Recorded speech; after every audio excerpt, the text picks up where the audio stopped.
which gives me gives me a historical perspective by sheer age. I remember the beginning of the working of the United Nations. And since, although I was very young, but I used to follow the events. Since then, and the students of history, students of political science, students of international relations will say, has the principle contained in the preamble been observed? Well, let me say one thing. United Nations, as an institution, has three parts. One is member states, represented to the General Assembly, Security Council, and the Secretary General. If you read the charter, obligation is there with everybody to maintain peace, to follow the charter. History will show how the charters have not been followed, how wars have been conducted. The Security Council is the principal organ of the United Nations concerning security. In the Security Council, there are permanent members who are important because they enjoy veto power. Unless there is unanimity among them, Security Council cannot take action to impose sanction or play an effective role. Well, Security Council under the Charter defines a recalcitrant state can first impose sanction. Sanction means interruption of air services, rail services, air transport services, telecommunication, and economic relations, severing the diplomatic relations. Then next, if recalcitrant state does not come into light, they can take action like embargo, blockade, etc. Then last is used armed forces. Well, when there is, let's say, deadlock in Security Council, as it happened from the very beginning, and from the Korean War, the General Assembly passed a resolution called Uniting the Peace, which could also authorize members to take action. This resolution was passed with contentious debates, and what is its legality? There are different opinions. International Court of Justice has given advisory opinion. It's not clear-cut. Well, UN's efficacy emanates out of unanimity in Security Council for permanent members. Otherwise, Secretary General himself can also initiate through good offices, through mediation, through conciliation. If it fails, well, parties can come to the Security Council for dispute resolution. If that doesn't work, they can go to the International Court of Justice, which is a part of UN system. There's a statute for it. But we know very well how the events of history have shown since the United Nations came into being, there were so many wars. You may read my article, which gives details of them. And because of paucity of time, I don't want to go into those details. United Nations in the recent times took action against Iraq in 1991, when Iraq forcibly occupied Kuwait. There was sanctions against, and United Nations authorized US-led coalition to attack Iraq. And then, well, Soviet Union and China didn't participate in the war. During the Kosovo War, United Nations condemned the Yugoslavia and NATO took action. Military action against Afghanistan following 9/11 was led by NATO and under US leadership, of course supported by UN resolutions. Since creation of United Nations, there have been several wars and where permanent members have been involved, like USA, Soviet Union, UK, and France, who have started the hostilities. UN as an intergovernmental body has been a mute spectator due to lack of unanimity of permanent members. Teeth of United Nations seen only through economic sanction, interruption, air and sea, road, railway and telecommunication, radio embargo, military interventions, only when there is unanimity among the permanent members of the United Nations. And as I told you, the resolution passed for uniting peace by General Assembly is weak. Okay. I do not want to go beyond this saying because I have a time limitation. Let us try to see, I'll just give a few things. Well, what action can be taken against an erring state beyond this? And in case of Russia, we find recently resolution was passed on the 1st of March in the General Assembly condemning. Then war continues. Then recently, well, there is a Human Rights Council has suspended Russia as a member. And by the way, Human Rights Council is an important body, but United States itself had failed to get elected to this body a couple of years ago. And under the presidency of Trump, USA had abandoned this institution because it was anti-Israel. US also has abandoned WHO during the height of pandemic. And USA and UK both had left UNESCO and sought to join later. What I wish to mention, the major powers have started wars since UN was created.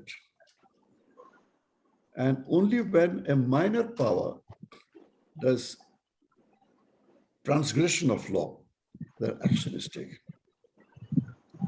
No, there are, I have noticed generally that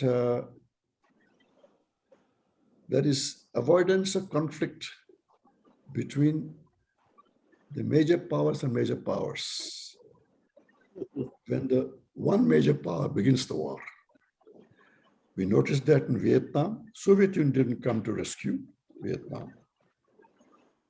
They started or muster support to fight, just the way we find today. Well, in Afghanistan, Soviet Union started the war. The US didn't come directly, it's only through other means. And Zelensky is asking support. NATO is not intervening. So this is the situation. And during the Vietnam War, during the missile crisis of Cuba in 1962, USSR withdrew. And during a crisis when the Soviet Union shot down US aircraft, means spying over it, USA did not do any further action.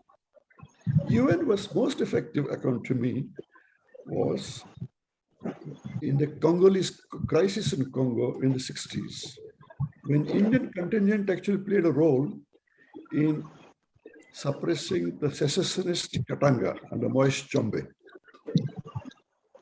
Well, it has failed to prevent massacres of Hutus and Tutsis after reluctance of USA, after the Somali experience to interfere. Massacre at Srebrenica took place in Yugoslavia when UN troops were overpowered. Then question arises, what happens if veto is abolished? The question comes to my mind, who would take armored action against a major power? Sir, I would request you to summarize because we have I other think I have conveyed so far the historical background of development of international law and international institutions. And I have said what role UN has been able to play. And there are other international organizations and what they can play. I will speak at an appropriate time with the questions raised on that. Thank you very much for giving this opportunity. Thank you, sir. Thank you, sir.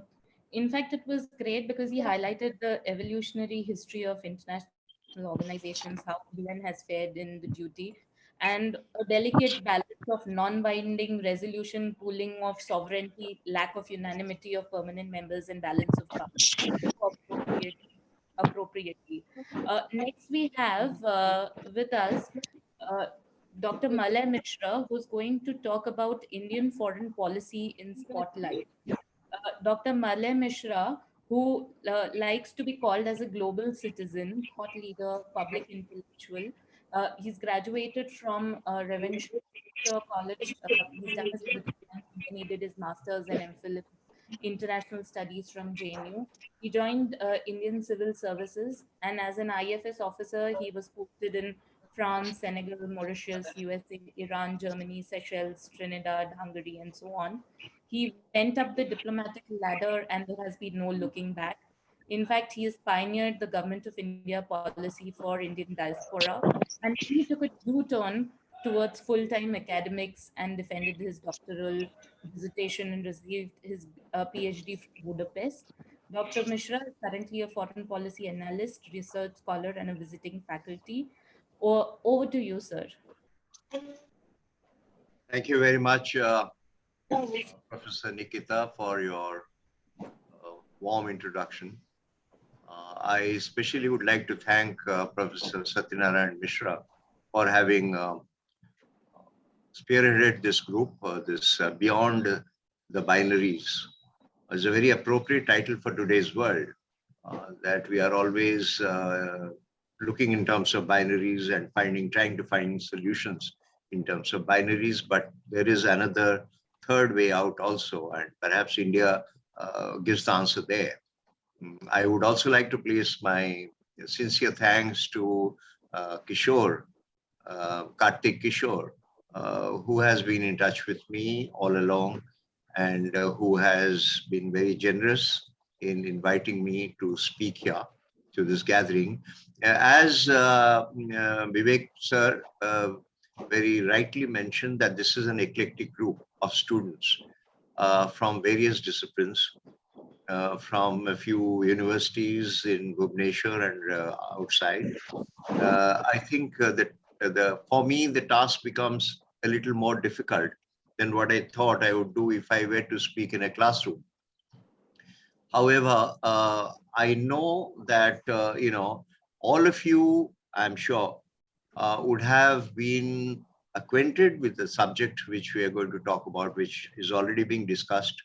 And it is so much, talked about, written about, read about in the media and otherwise also, that people are now getting to understand what is actually the conflict about, and what does it involve, and how is it kind of putting the world, if I may say so, into two power blocks.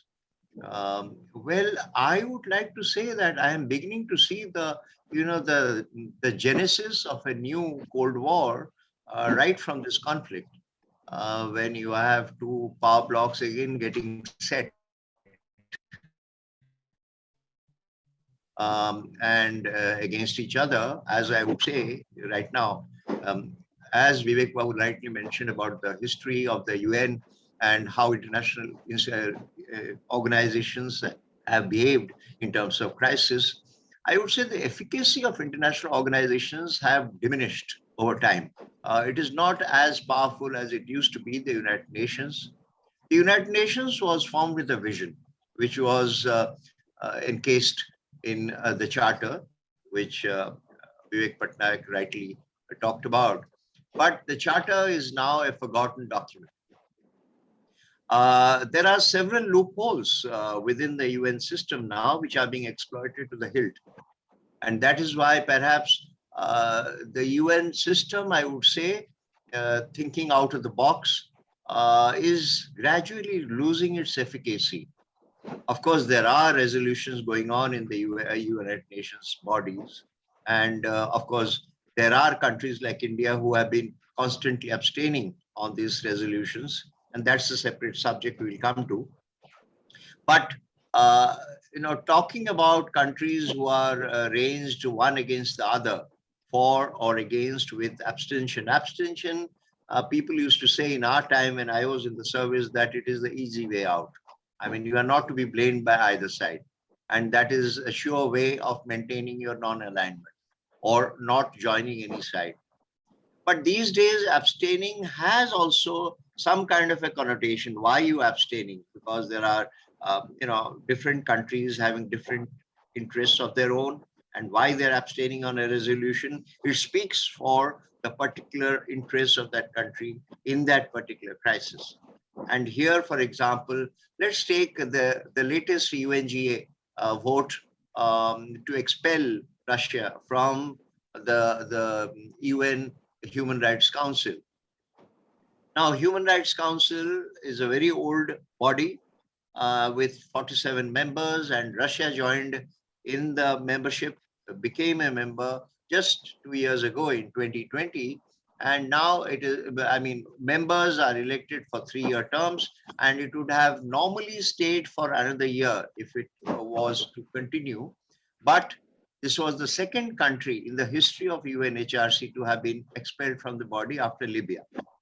Now, the situation in Libya was very different from the situation in Russia, and Russia is far bigger a power and far more powerful a power than Libya is. Now, it ranges within the United Nations, these groups of countries who are either saying for or against, like this resolution was passed with 93 for and 24 against, with 58 abstentions, including India. And despite Russia's, kind of a warning within quotes, that countries which will abstain will be considered unfriendly. It'll be considered an unfriendly act to abstain. So even here, when India is abstaining, despite the warm relations which India has with Russia, its abstention could be construed by Russia as an unfriendly act. So now India, what is India's position? Explaining this in the parliament a few days back, our foreign minister was very candid. And he said that we have all through have stood for peace. If we have ever sided with any side, it is with the side of peace. And we want this situation, this conflict to be resolved in a peaceful manner and through dialogue and diplomacy and through negotiation. In other words, India is looking for a negotiated settlement. And there are negotiations going on. If you would see, there's a very, very unusual situation where on one hand, you see negotiations going on between the two conflicting parties, and on the other hand, there is war going on between the same parties. So where is the UN in this? I would like to ask, because, after this historical analysis of UN, one would like to think that UN is a powerful body. It was a powerful body. It came out of the debris of the war, Second World War, and it had to, impose a kind of a state of peace in the world. And for some years it did it. But in today's time, as we have seen, the UN is on one side and the other countries are behaving on their own. Now, I would like to pose a question to Vivek, sir, that, you think it out. I mean, we are all thinking out of the box. Maybe we are interlocuting for our young friends, young scholars who take these ideas home and maybe work on them. Does the UN have any relevance anymore in this kind of a conflict situation? If so, in what way? What is the processes which need to be changed, amended maybe? And one biggest obstacle, I would say, is the veto process. And I am not surprised that after this UNHRC vote, where Russia is out of this body, there is a move,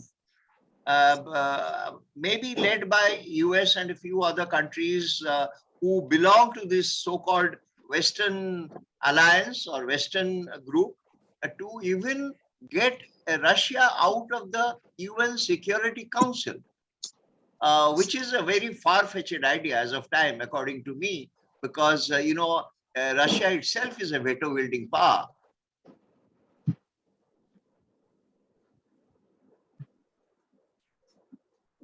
Oh, sorry. There was some temporary disturbance, but oh, no.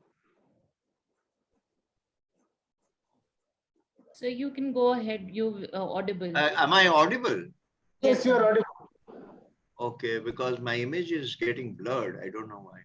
Okay, but still, I think it is some kind of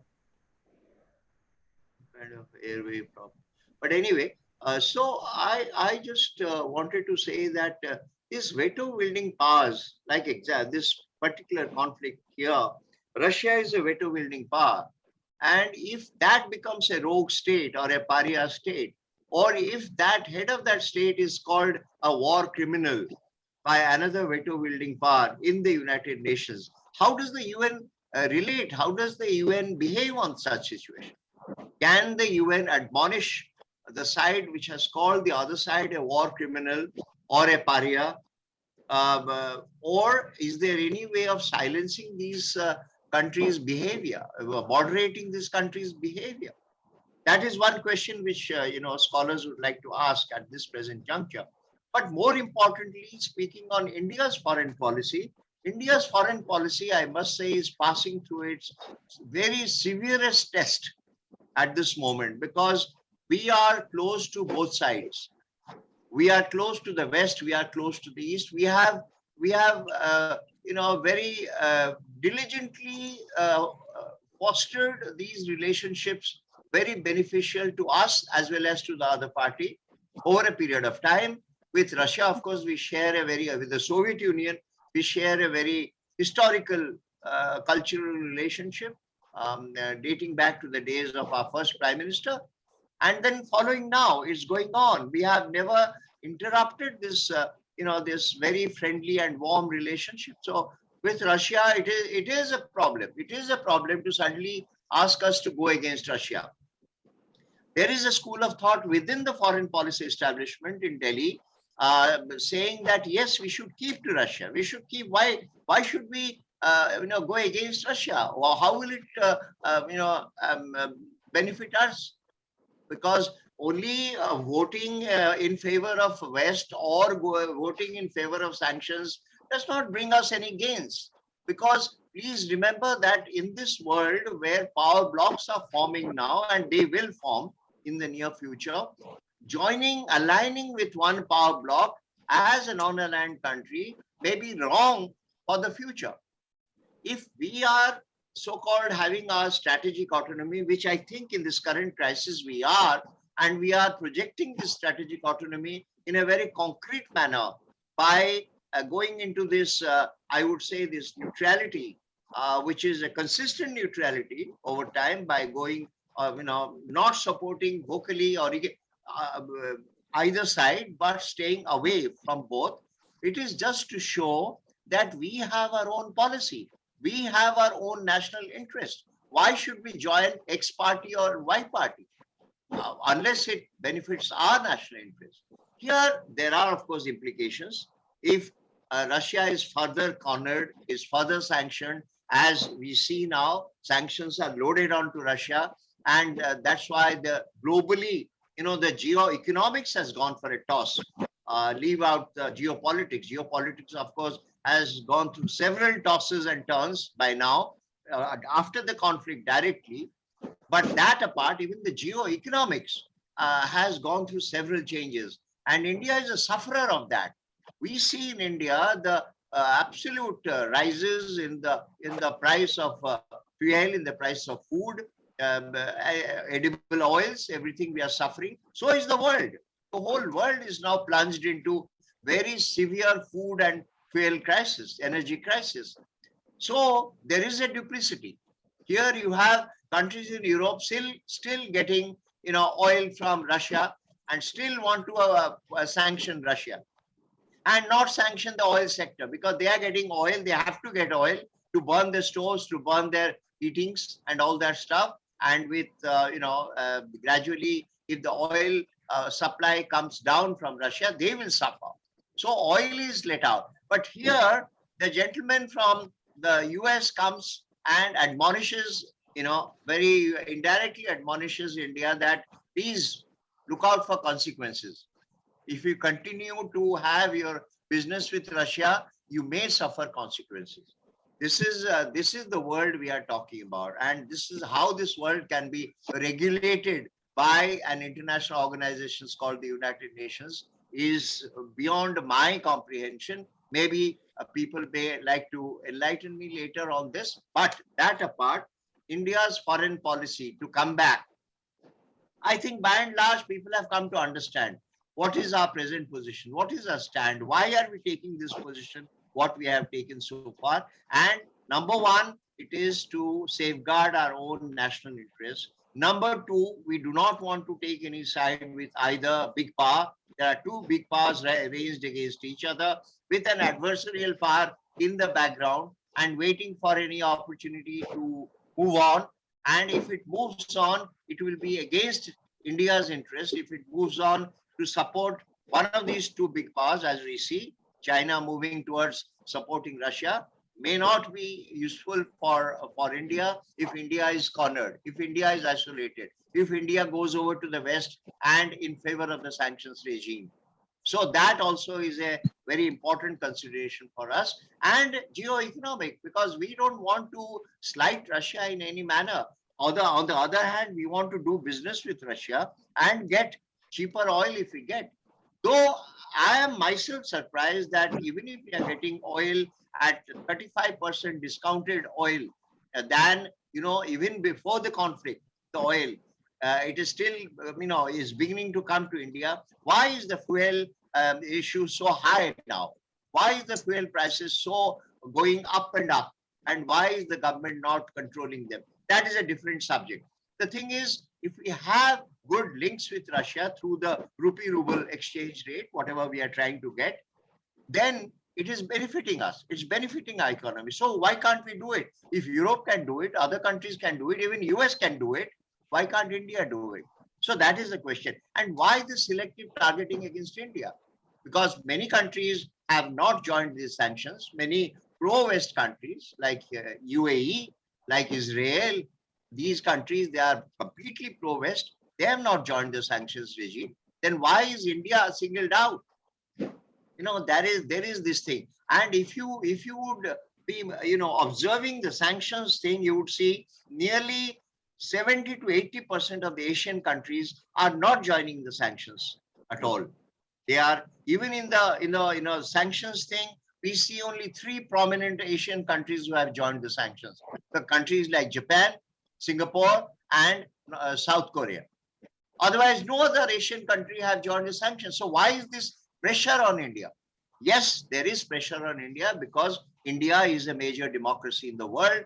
India is a large market. India is a big country, and therefore you cannot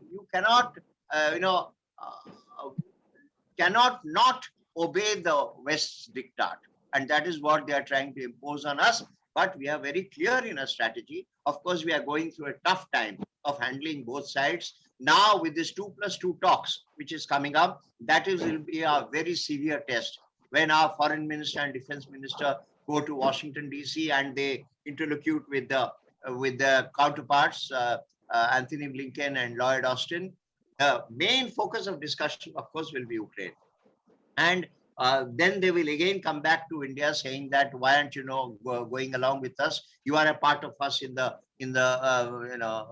other groupings, and why are you not joining us?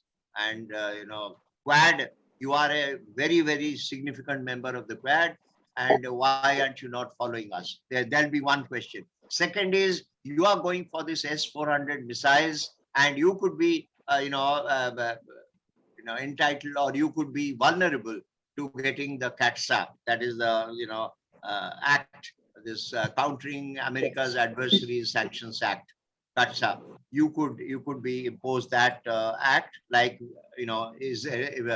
Turkey has been imposed in 2018. China has got this this imposition also in 2020. India could come, and that is a scare which our policymakers will have to cater to, because one of the missiles has already found its way into India, and there are 4 other missiles coming, and we need them. We need the Russian arms. Now the Americans will try to wean away to their side and say that we can substitute ably for the Russian arms which you are dependent on still, and why don't you join this side? So things are still very I would say indecisive, still very hazy. One can't say what is a concrete way.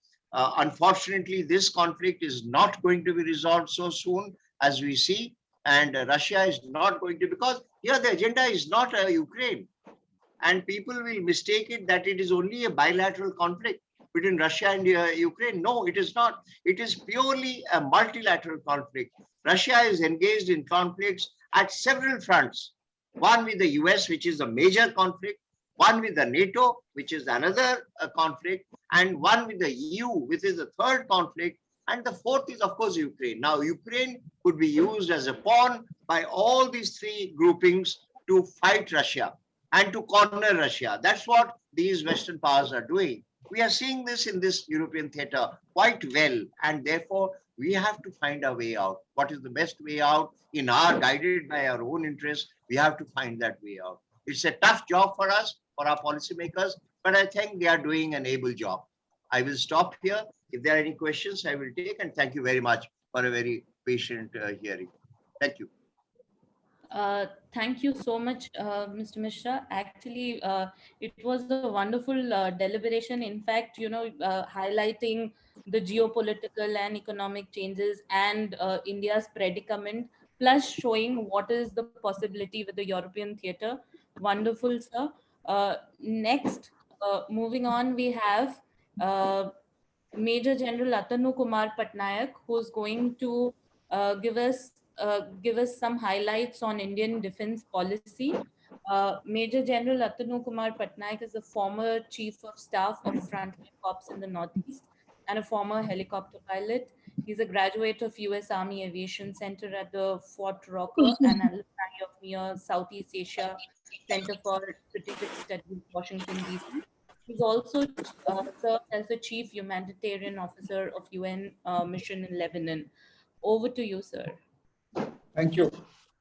Thank you, Nikita. Am I audible? Yes, sir. Yes. Thank you. After this exposition by Dr. Vivek Pattanaik and by Ambassador Malay Mishra,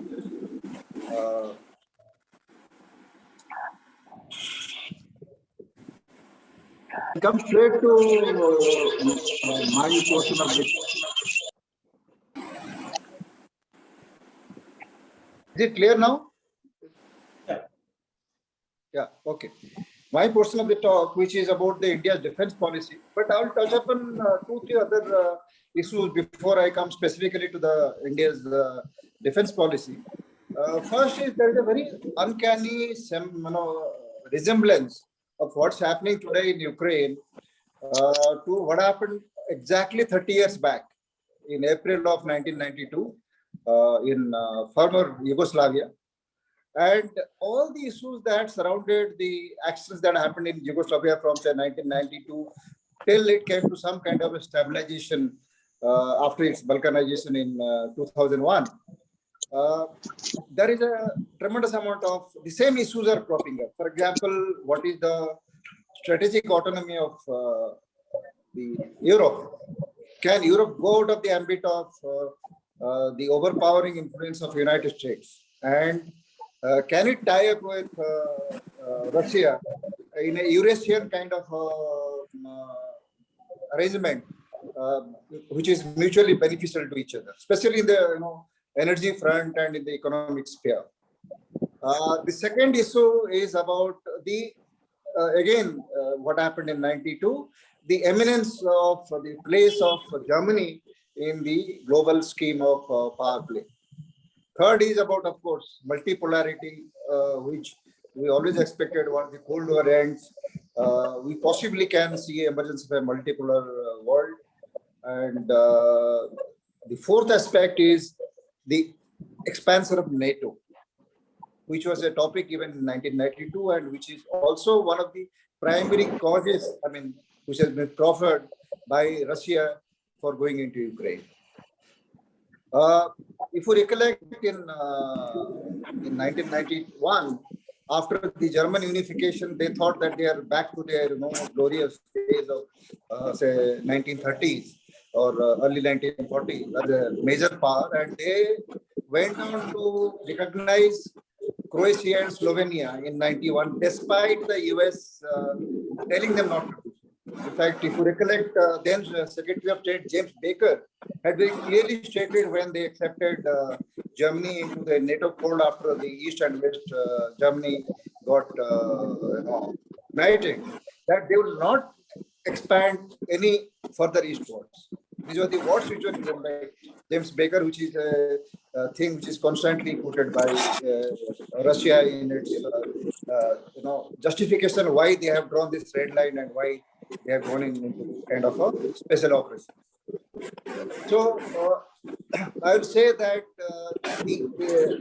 exactly the way that US moved in between 1992 to 2001 in Yugoslavia, in Bosnia, in Kosovo, using all the tools that are available, no-fly zones, supporting some specific militias, aerial bombing, economic sanctions, social media war, which was not very prominent in '90s, but obviously is a major player in the deliberations and opinion making that is happening now across the globe. So I will say that Russia has picked up exactly all the nuances that were played up in the Yugoslavian war, in the balkanization of Yugoslavia between 1992 to 2001, and the same kind of thing is playing up now. In kind of recognizing Lugansk and Donetsk People's Republic as independent countries, and thereafter going in for operations in support of those two countries. That's why it says there's special military operations in support of Donetsk and Lugansk People's Republic. So that is my first point. Secondly, about the military operations as such, how the military operations have progressed. I don't know how many of you actually follow what's happening, and wondering why it is prolonging. And you will find a lot of media reports, even in our TV, mainstream TV, which talks about how Russia has been stalled and Russian forces have been bogged down, and Russia has miscalculated how much resistance can it face in Ukraine, and it is not able to quickly accomplish its military occupation of Ukraine, and such like things you will hear time and again in the TV debates as well as in the newspapers. Well, Russia has launched special operations with a specific aim, which was declared well before the operations were launched, and which have been reiterated time and again whenever they go into, giving media briefs, and as and when those media briefs are allowed to be broadcast or shared with the rest of the world, because as it is, they have been blacked out from the mainstream broadcasters. It was to ensure that Ukraine remains neutral, means no further eastward expansion of NATO. That actually originates from a 2008 Bucharest declaration, where they said that Georgia and Ukraine are open to in the future date to join NATO.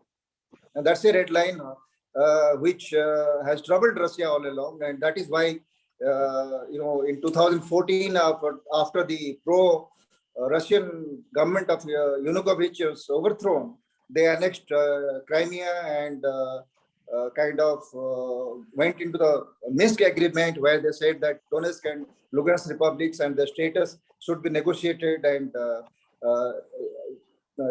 protected as autonomous regions. So from actually this is an ongoing war. It has only escalated on 24th of February. Between what we don't get to hear is that between 2014 and 2022, in the past 8 years, over 14,000 people have been killed in these two republics through Ukrainian operations. That is something that is not discussed much, as if it doesn't matter. Because as I said, we're just getting a one-sided narrative in our mainstream media. Despite India's neutral stance, and despite our historical the support which the USSR, Russia has extended to us throughout our history, right till date.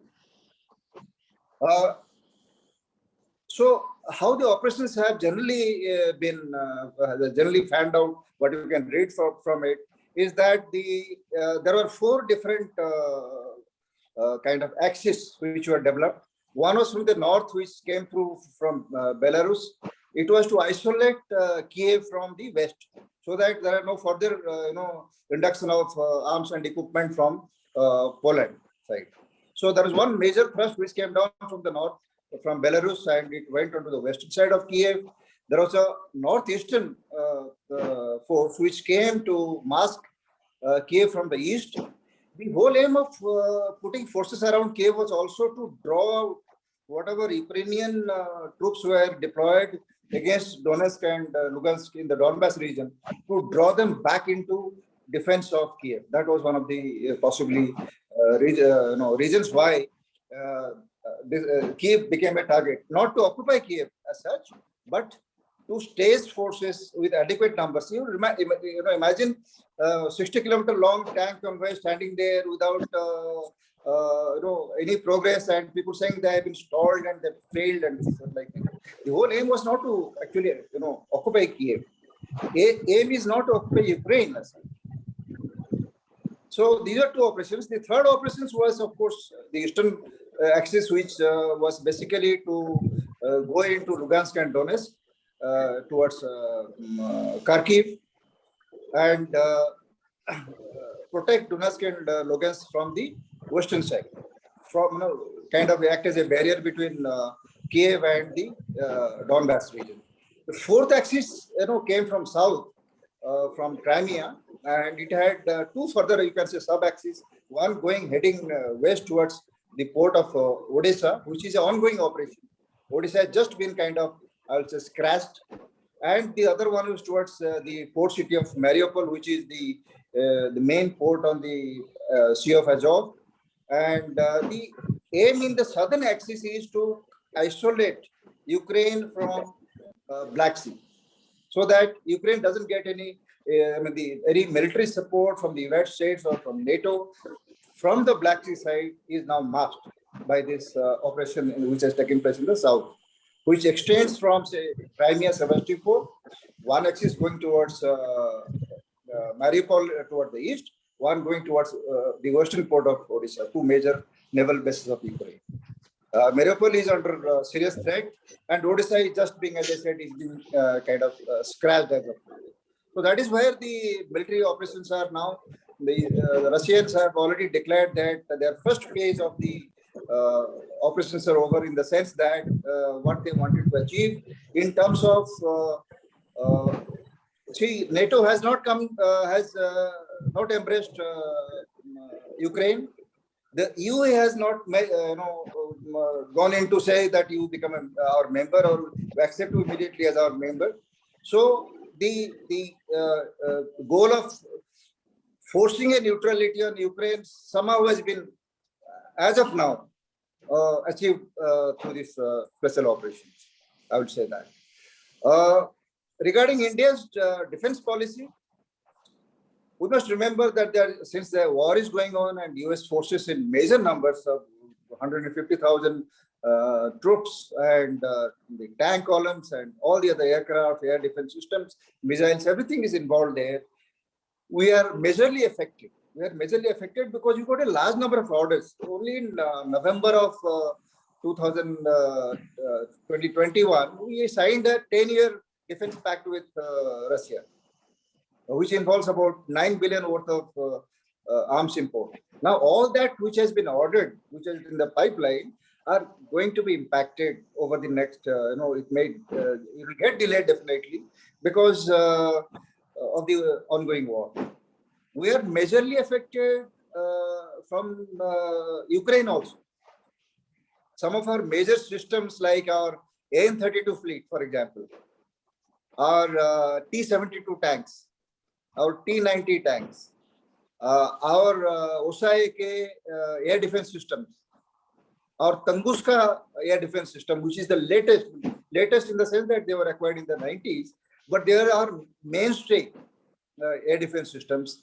All these are supported by spares from Ukraine. So the war in Ukraine will definitely impact 130mm guns, T-7 tanks, T-90 tanks, or even our maintenance of our AN-32 fleet, and of course the air defense systems. These are some of the major defense systems which are going to be impacted from the Ukraine side, and from the Russian side. As I said, one is that 9 billion worth of orders which are placed and which are supposed to be in the pipeline, and which is going to be impacted in terms of delay. Some of the major Ambassador Misra has already referred to is our S-400 air defense systems. We have already got one unit. It gives a coverage of 400 kilometers all around, and that is why it's called as the S-400 defense systems against all aerial threats. It's a tremendous air defense system, and Turkey being a member of NATO. In fact, Turkey has the second largest armed forces in the NATO hemisphere after the United States. Yet it has gone in for a Soviet defense system. So you can understand the potency of that system. And we have already got one unit, and we got 4 more units, which is part of the $6 billion agreement. We are manufacturing AK-203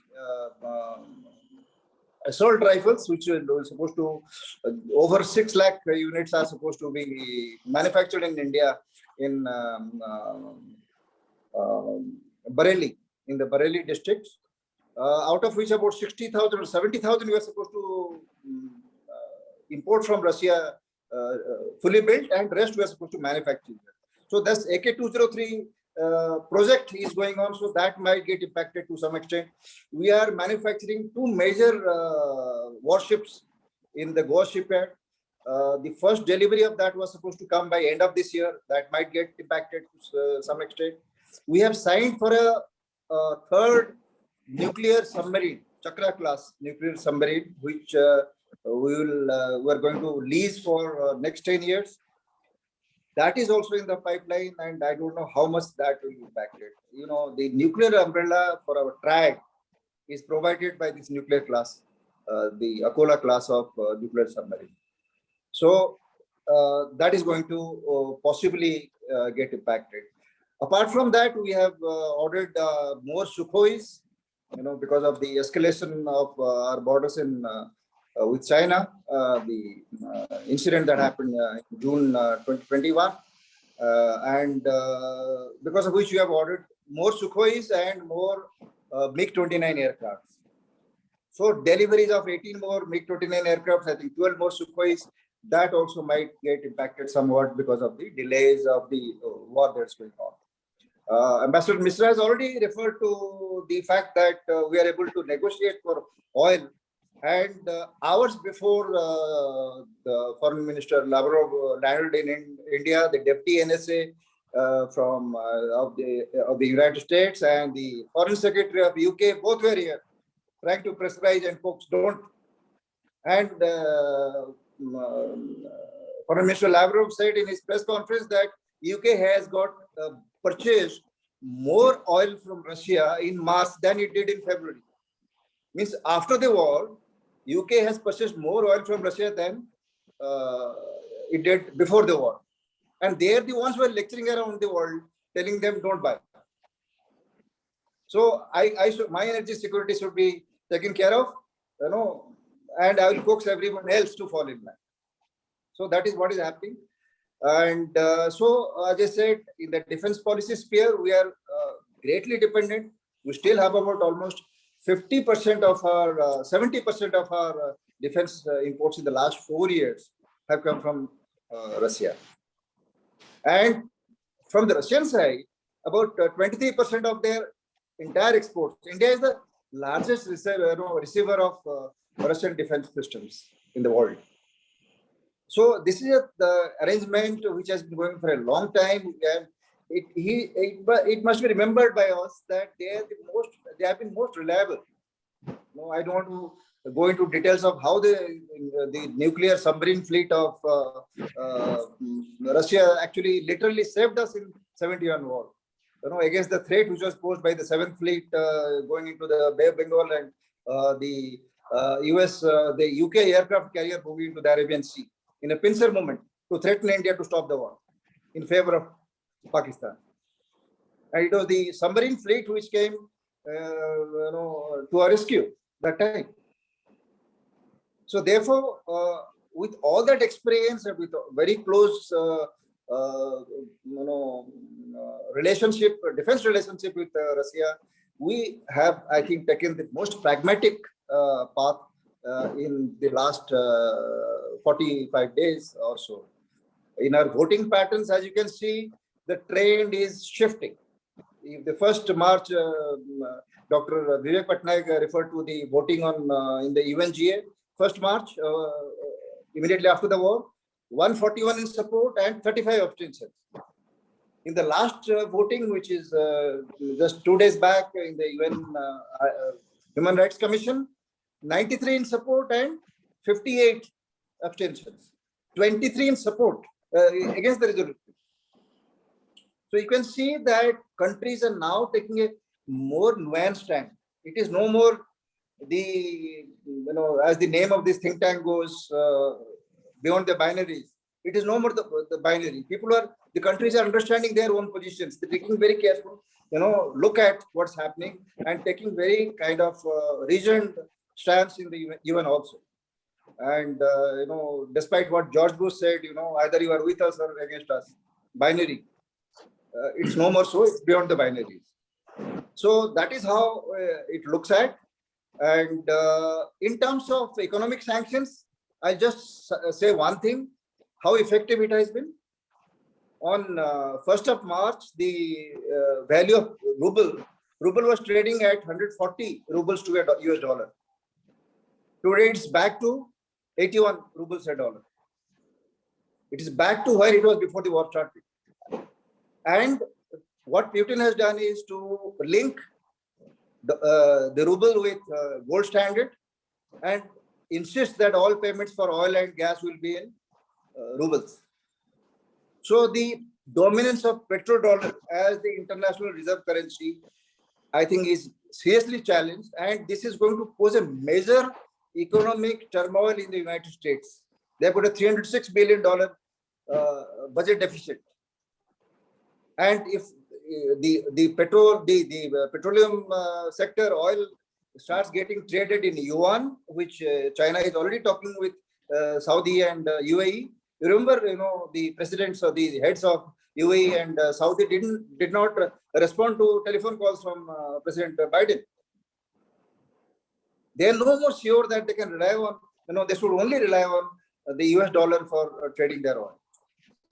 So this is going to cause a major change in how oil is traded and what is the standing of US dollar, and possibly the collapse of US dollar, which can cause a huge turmoil in the system, the economic standing of the United States.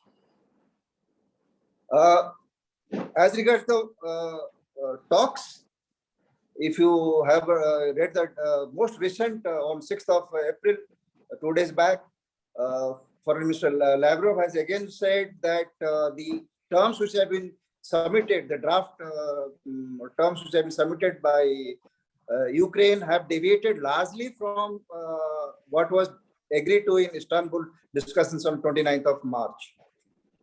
I mean, the draft which has now been shared by Ukraine talks about that the heads of President Zelensky and President Putin should discuss the future of Donbass region and about the future of Crimea, the status of Crimea.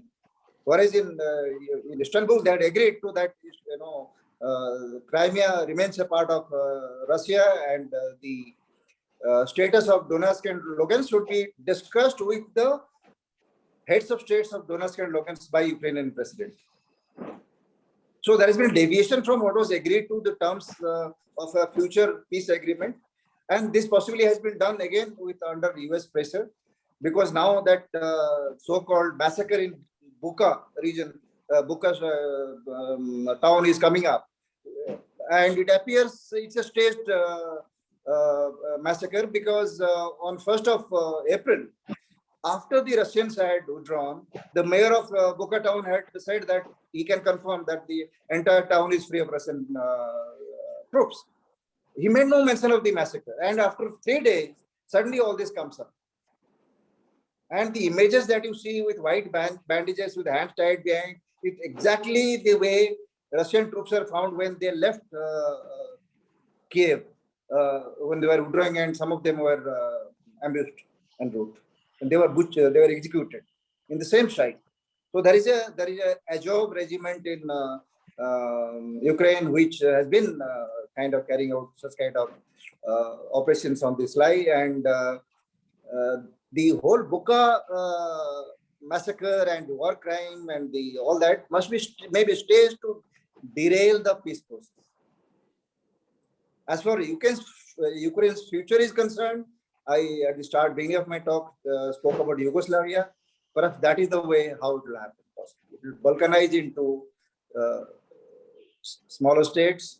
The eastern portion fully secured for Russia's within the Russian sphere. Crimea, of course, continues to be part of Russia, and possibly the entire Black Sea region, will be cut off from the whatever is left of Ukraine as a future country. That is possibly how things will happen. As we come.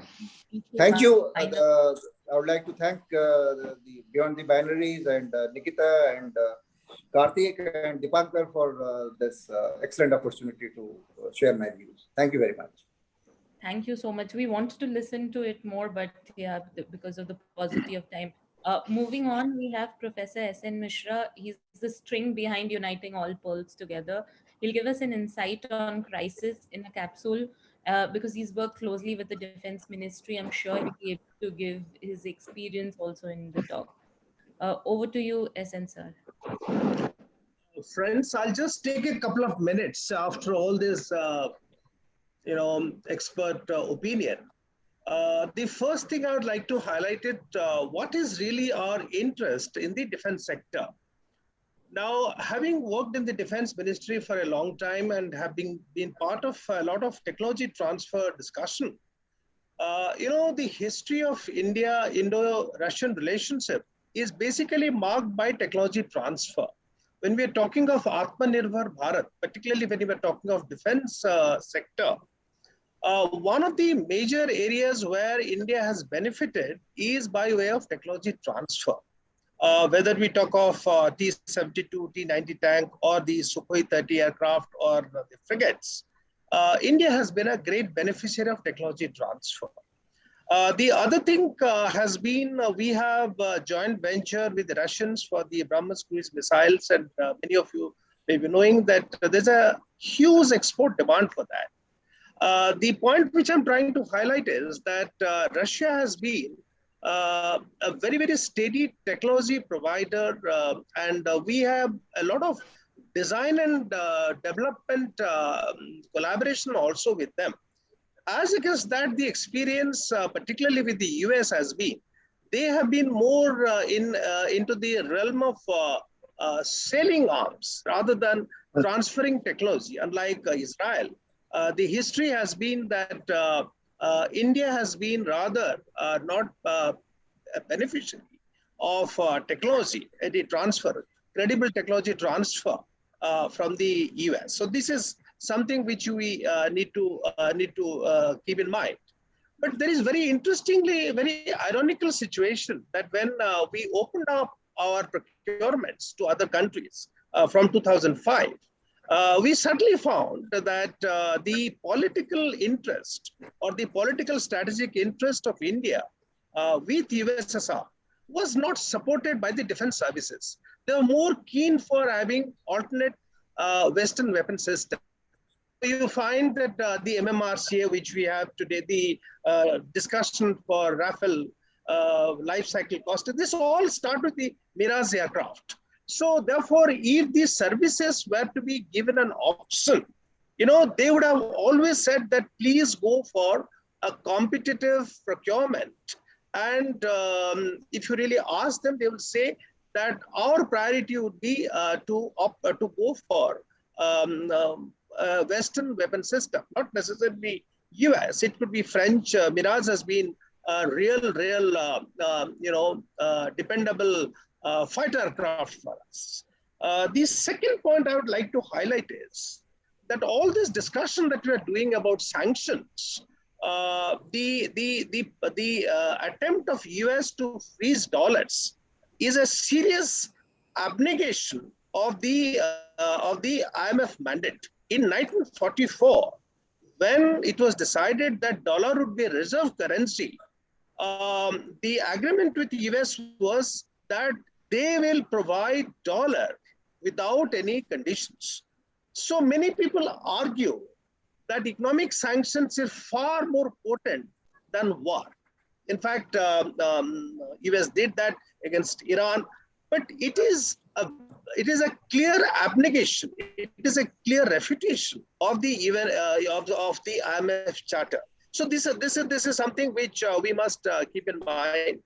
Apart from violation of number of UN Charter, this is a clear violation of the IMF Charter. In fact, John Maynard Keynes in 1944 had placed on record that please, for heaven's sake, don't make dollar a reserve currency. Please have a neutral currency called banker. And he was overruled. So we are paying the price for not having a monetary system, which is depending on a neutral currency, but dollar as the most dominant currency. The third point I would like to bring out is that in 2016, the Americans under Obama, they tried to have something called the Trans-Pacific Pact, and it was basically to have the United States of Europe, where Japan is an ally. The whole objective of TPP was essentially to, strangle countries like China, like India, with very, very stringent, IPR conditions. So therefore, we must keep in mind that the strategic interest of India or even China, they could be absolutely together. So that could be seriously in conflict with the Western interest. And very interestingly, there was a recent comment by Henry Kissinger, the man who sent 7th Fleet in 1971, saying that demonizing Putin is not a public policy. I mean, it's a matter of crying shame that a great diplomat like Kissinger, who had such a dubious role in the 71 war, is talking of demonization of Putin. Having said all that, my final point would be that this war also has highlighted the importance of having an inclusive society. You are talking of the Russians as a minority in the Donbas area. So this has been a problem in many countries.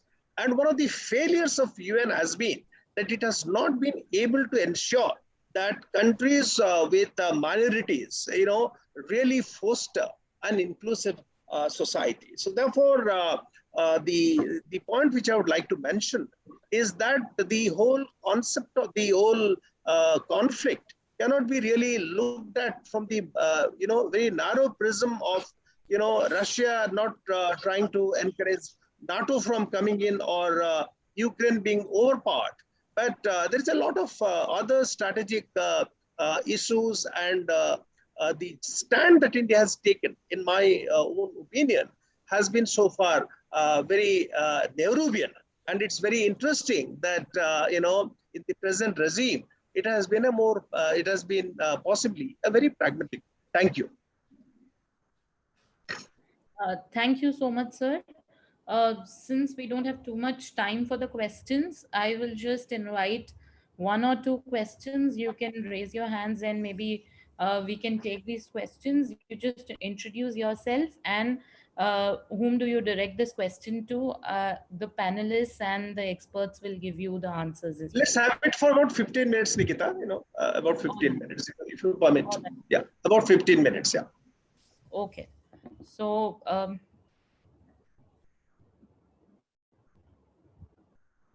Yeah, you can. Can I say something? Yeah, please. It's just a comment, and any of the 3 or 4 panelists can respond. My point is that all through this discussion, India's stand, whatever this panel is saying, is based on how do we gain? From which side do we gain? If we go to Russia, what are our gains? Some kind of SWOT analysis we are doing. That some kind of trade, that if we go to US and NATO, then what are our gains and losses? Somehow I find that this is not what India is all about. If we look at traditionally, or in terms of the spiritual and historical history, we have always been to the side which is right. In Mahabharata also, Dharma Yuddha. People said, I'll side with that one because this is the Dharma Yuddha. In 1942, when Britishers were fighting Hitler, India was fighting the Britishers to go out. Still, Gandhiji said, no, we will side with the Britishers in spite of they being our enemy at home, because at a larger stage, they are right. My question is, we must focus the discussion on, it may be something normative also, that who is right in this war? And as a non-aligned country, we must say we will stand by who is right, not with who is wrong. And to my mind, whatever 30 or 40 days have gone by, I find Russia to be on the wrong side in this. I may be wrong. So my point is, we should speak the truth. We are trying to be. This government says we will be the Vishwa Guru. What this government is repeating is what Congress used to do all those 30, 40 years. So anyone can respond on that. Thank you. Let's have the questions. Yeah, let's have the questions. Yeah.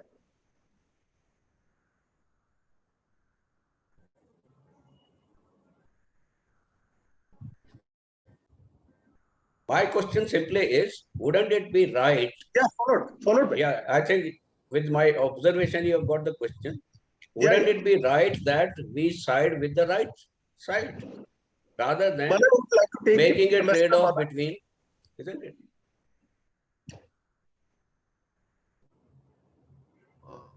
May I respond? Yeah, please. Well, 2-3 observations on Dr. Goel's point. Very interesting point, very ethical, normative point, which he said. Unfortunately, international relations, Dr. Goel doesn't believe in right and wrong these days. What is right and what is wrong is again a question mark. It depends on the narrative you are endorsing or you are believing. Well, in the past, Ukraine seemed to have gone against India's interests. It had supported Pakistan on Kashmir. It had, put bans on India after our nuclear tests. It has never been pro-India in the past. So is Ukraine right or wrong at this moment? To our view, Ukraine was wrong. Now, Russia, as many speakers just said, it has been a steadfast friend of India. And why should we lose a steadfast friend to embrace a newly developed friendship? That is wrong. So, in this war, Dr. Goel, It's not exactly like the Mahabharat war. It is not a question of where is Krishna in this war. There is no Krishna in this war. So I think this Mahabharat paradigm doesn't work out here. It is basically a war. I will tell you what it is, basically, in simplistic terms. It's a war between US and Russia. Let's put it this way. It's a war between two big powers. One is trying to narrow down the other power, diminish its importance. The other one is trying to protect its own interests, its own imperial, so-called imperial grandeur and whatever. Both are right. Both are right because Russia also needs to have its territory protected against NATO missiles. And they can't allow NATO missiles to come on their border. Will India allow, missiles put on the Nepal border? Will ever? No country. Will US ever allow missiles to be put on the nearby countries? The Monroe Doctrine was very clear. You know the Monroe Doctrine in 1823 by James Monroe. What was the doctrine? The doctrine said that there should be no country in the periphery of America which can have any anti-American sentiment. It will be unfriendly. And America has the right to go against that. So, what is right and what is wrong in this international diplomacy game, it's very difficult to judge. You can't be so simplistic that here Russia is right or Ukraine is right.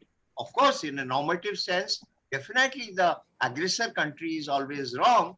But then why this aggression? You have to go into the roots of this aggression and ask. Russia had never been for aggression in the beginning. Russia had been right from the day Berlin was again united. It has been saying that don't expand beyond Berlin. Don't come eastwards beyond Berlin. But what did NATO do? NATO kept on expanding. Instead of 14 members, it got 16 members, it got 14 other members. Now NATO has got 30 members, like literally coming to the doorstep of Russia. Was that right or wrong? It was, to my mind, it was wrong. So we have to judge, in this play, in this power play, which country is right and which country is wrong. There is no, it is basically a game for survival. Like you have in our individual lives also, we are basically a game for survival. Even in international relations also, it's a game for survival. Here there are two mighty powers jostling against each other. And all these other things are peripheral, you can say. Ukraine is a pawn. Let's put Ukraine out of the way. Ukraine is a pawn used by US, by NATO and other powers in this thing. And they have found a good pretext to corner Russia in a way through sanctions and whatnot. Now, let me ask you a simple question. This sanctions business, US has put so many sanctions and EU has followed it with so many. Have the sanctions been sanctioned by the UN? Have they been authorized by the UN? No. These are unilateral sanctions. Why should they impose their own sanctions or from their own side? Because they are powerful countries. And as Professor Misra rightly said, that what is this dollar business? You freeze your dollar. US was also only a custodian of the dollar. It was never a kind of a sovereign entity to guard the entire dollar thing. And today, if there is a parallel currency regime going on, talks going on, I don't endorse really the view that dollar is going to be finished from the world. No, we won't see that happen. But certainly there could be a parallel currency regime come up.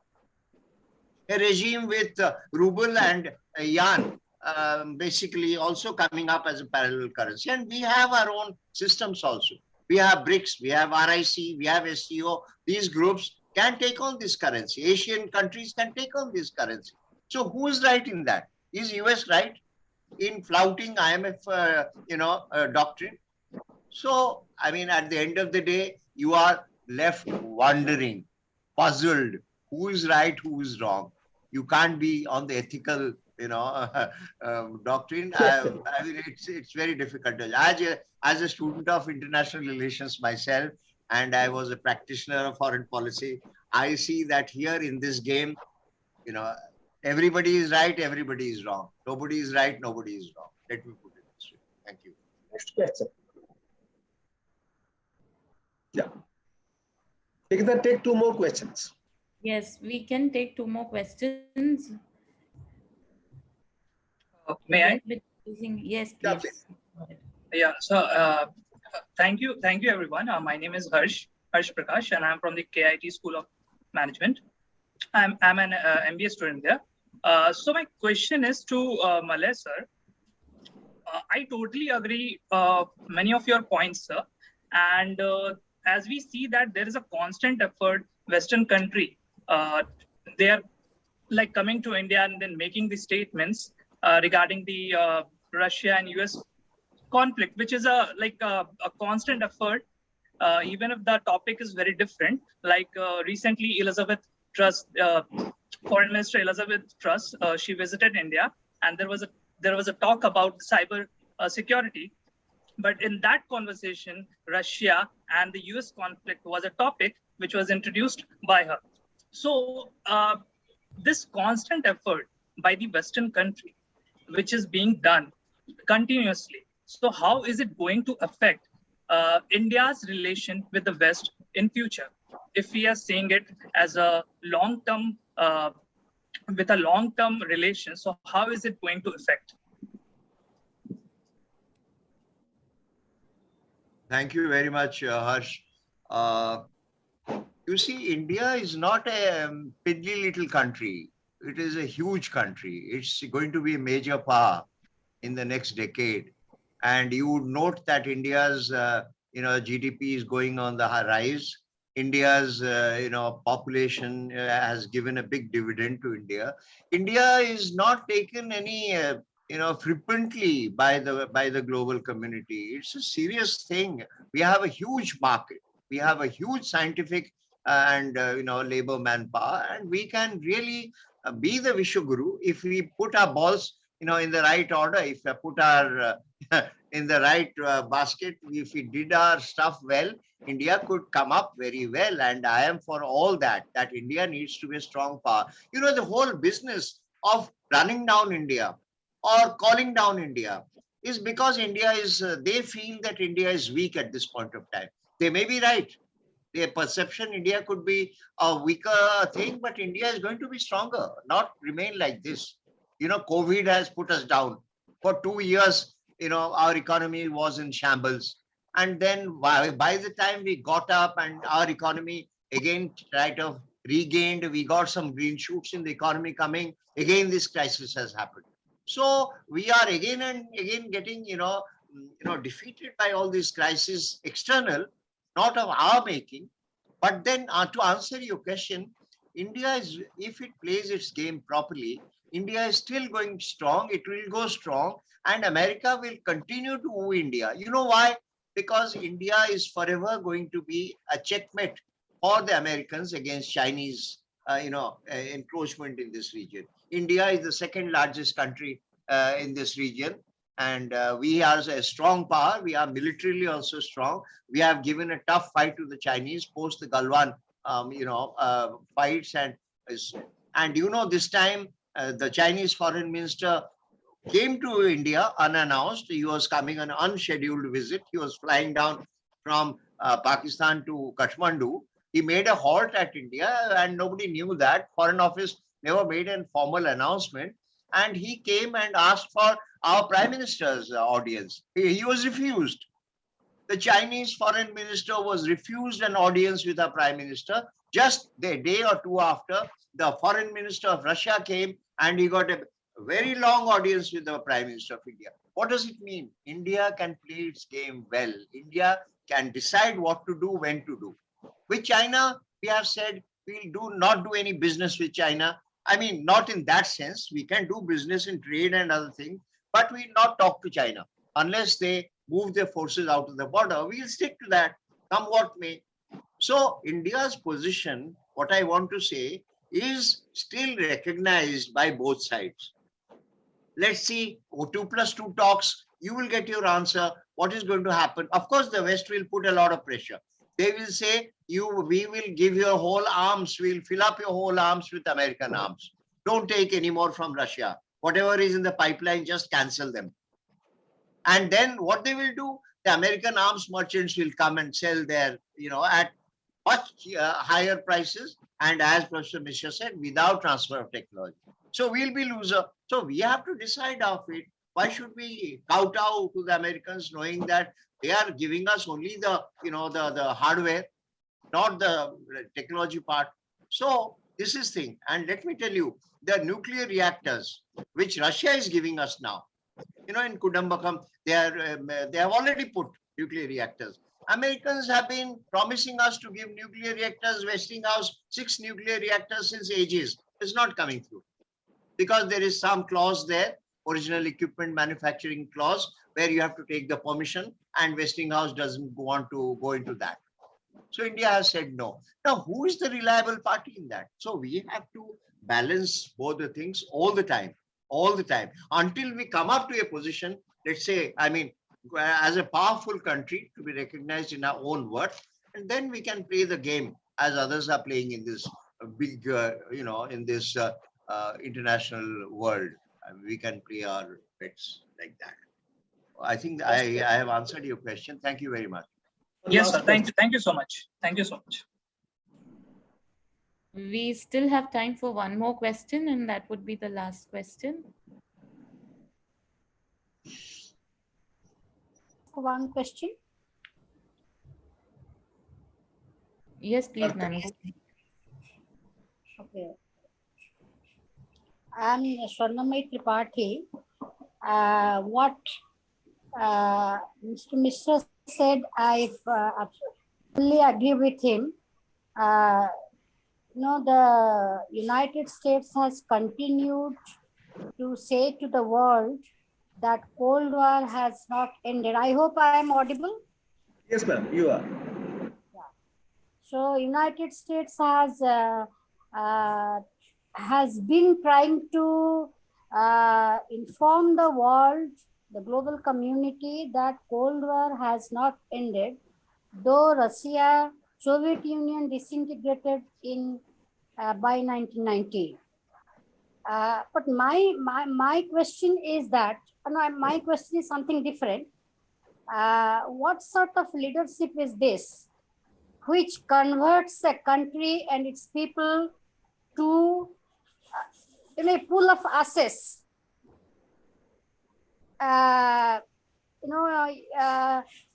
So I would like to know your comments on the leadership which has converted a beautiful country of Ukraine into assets.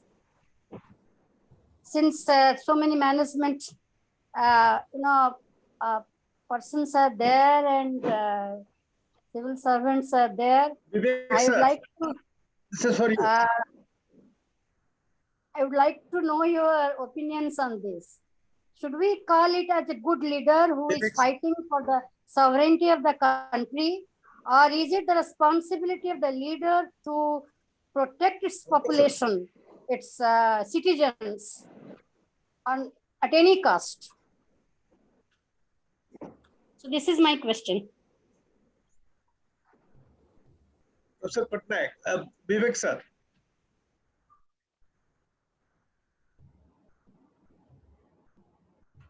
Yes, very interesting question. And I must say, first,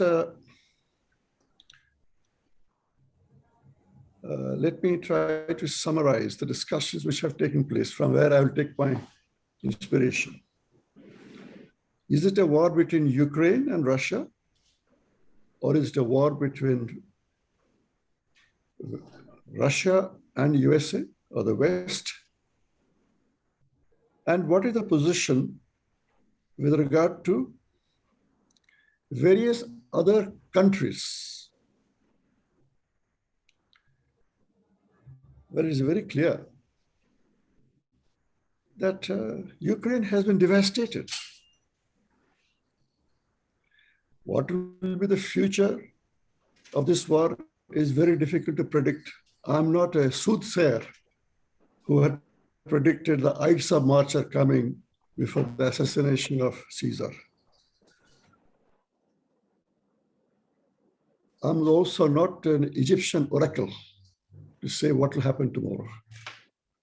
All will depend how long the war will continue and how long the West will be able to support Ukraine. But the fact remains, Ukraine has been devastated. 5 million people are outside their own country, 7 million displaced. Well, Zelensky, what has he done for his own country? Let's ask this question. I asked this question, to be honest, within 7 days of the war. What should Zelensky do now? Should he be a pawn in the hands of the others, or should think in terms of his own people's long-term interests? Should this war have started at all? This war was avoidable, 100% avoidable, if there have been statesmen in the world. I have written a piece recently, which Karthik will share with the rest of the members. Balkanization, a shape of things to come. Soon after the war, 7 days after the war, I wrote a piece. Peace should be given a chance. And I say, as the time passes on, well, the hardening opposition, and when the war will end, nobody can say. And only misery will come to people. Misery will come to people. And what I wanted to say, we the peoples of United Nations, we the peoples, that is the founding words of United Nations. And how we are protecting the peoples. Who has major powers? United States attacked Vietnam, attacked Iraq. Peoples have been destroyed. Now, this very right question has been put by Swarnamai, very wise question. I asked this question to many people in Costa Rica. Is the right thing? You destroy your own country? We know very well this is a powerful nation. And look at the helplessness of NATO. They are not giving no-fly zone,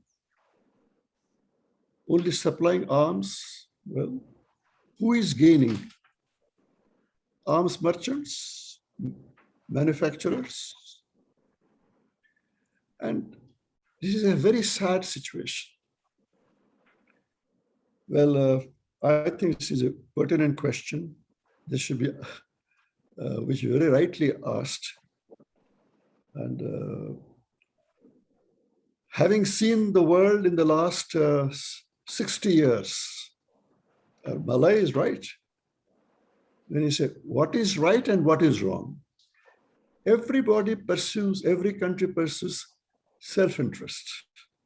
Self-interest. And self-interest, evaluation of self-interest will vary from person to person.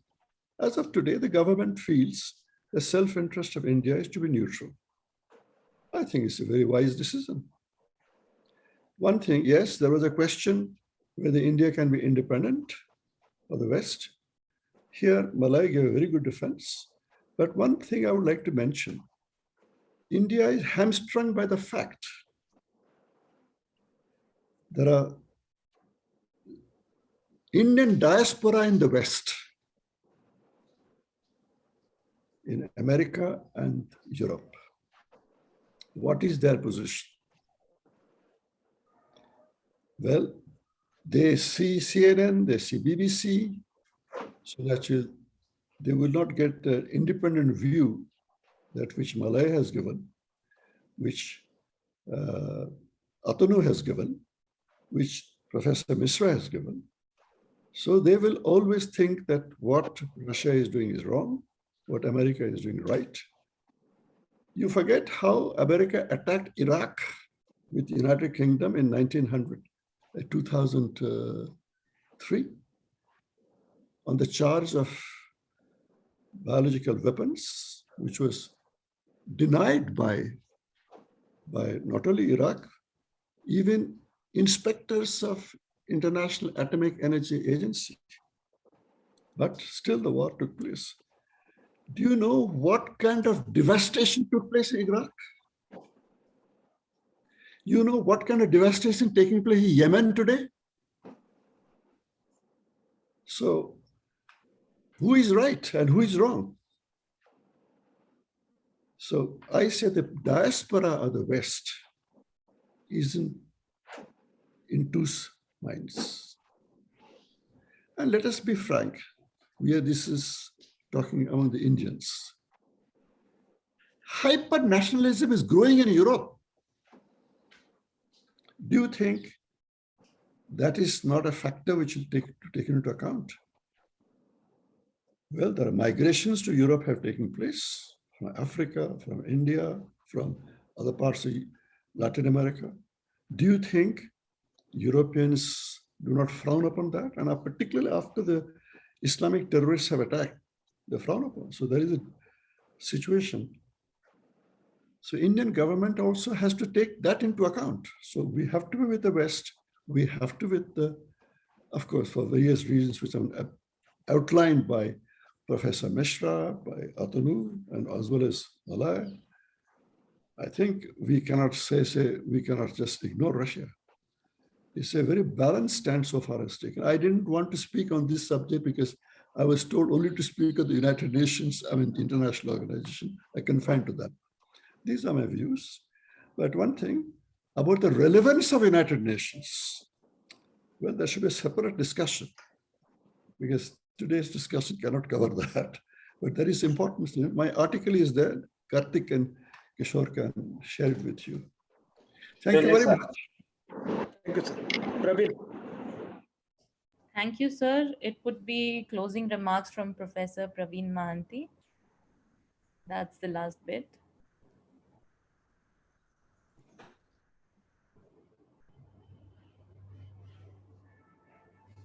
Muted. Praveen, you are muted. We have run over by almost 30 minutes over our budgeted time, so I'll be very brief. I just would like to take this opportunity to thank Dr. Vivek Pattanaik, Ambassador Malay Mishra, General Patnaik, Professor Misra, and Dipankan. Also like to thank Nikita for moderating this discussion so well. This was the first event of this new series. So before we end, I would just like to give you a glimpse of what we are planning for the future. This is planned to be a fortnightly event. So over the next couple of months, we're going to have panels, discussions on differently abled, on where we have Dr. Shruti Mahapatra and Professor J.P. Das. We are planning a event on Indian cinema, on Satyajit Ray in particular, where we are expecting a panel of Sarila Tagore, Professor Bhaskar Sarkar from the University of California at Santa Barbara, Professor Mishra. Then we are lucky to have Padma Shri Sobna Narayan part of this group. And as you know, she is a classical dancer in Kathak. So she is going to talk on performing art. And to discuss that, we will have Professor Vishnu Priya Ghosh from University of California. On the environmental issues, we are lucky to have Jairam Ramesh, who's been the environment minister in the past, and Dr. Subhashish Gangopadhyay, who's the Dean of Indian School of Public Policy, to discuss the implications of the COP26 issue. And finally, on defense issues, we are planning an event with Mr. Ajay Shukla, who's a journalist and well known, and of course our own Professor Mishra, who is also a stated expert on defense issues. So this is kind of a preview of what to expect. Of course, Karthik is going to be our main person who will be keeping in touch with everyone and sharing the event details. So look forward to have you all participate in these events and enrich the discussion. Thank you. Thank you so much, Professor Praveen. So it's a wrap from our side. We can only know that we know nothing, and that is the highest degree of human wisdom. So let's continue with this spirit, and thank you so much. We sign off from here. Thank you so much. Good night. Thank you so much, Professor. I'm going to end the session now. Thank you. Yes. Thank you, sir.